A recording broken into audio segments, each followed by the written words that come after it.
Hindi na ako nagpupunta papunta sa kanya. Uy, saan ka naman galing? Kala ko maglalaro tayo. Pero ba't parang gusto mo pumunta kila Alina? Naku, tumamay ka naman dun daw.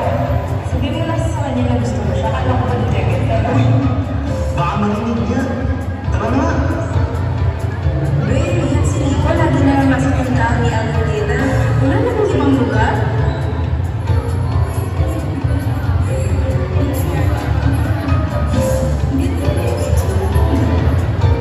Pati ba naman yan pinag-uusapan? Masyado na ba ang halata? Baka marinig ni Alina. Sino siya nagpapalala sa iyo?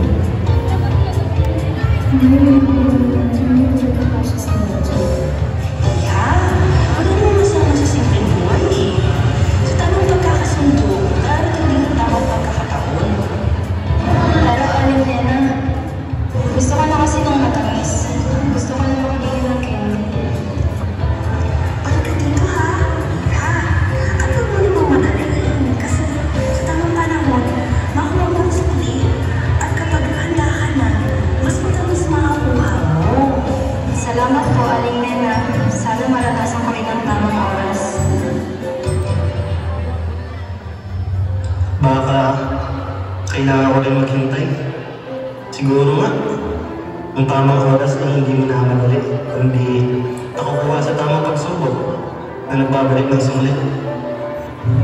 Hoy, Rico. Ano yan? Nag-game mode ka?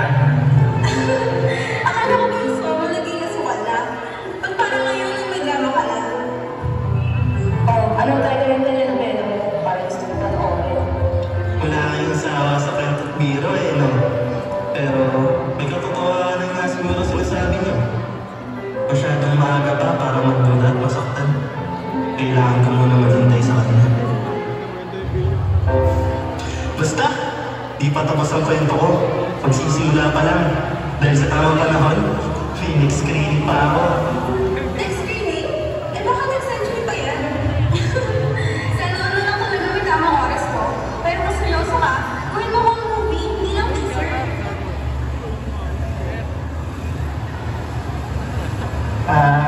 Aling Nena, good morning po.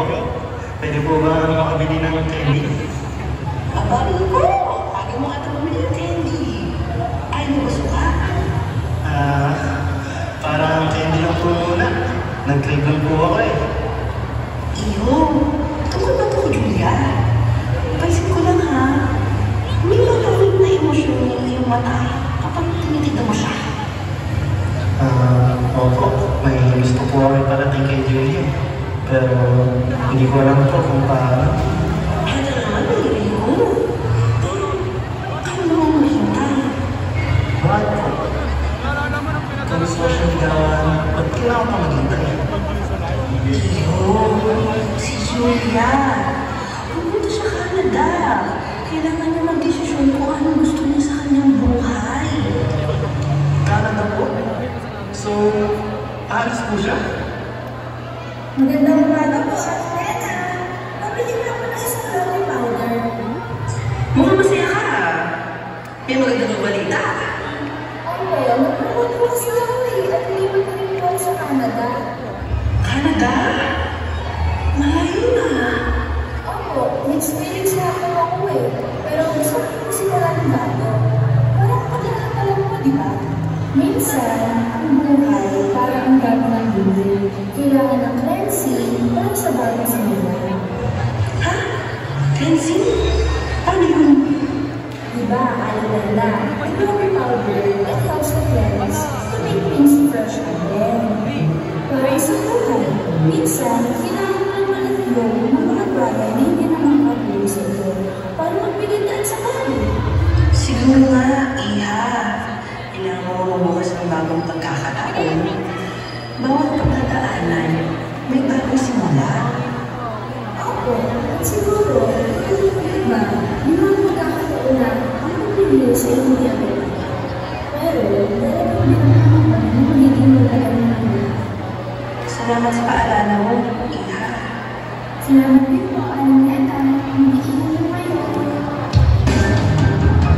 Punta ako sa tindahan.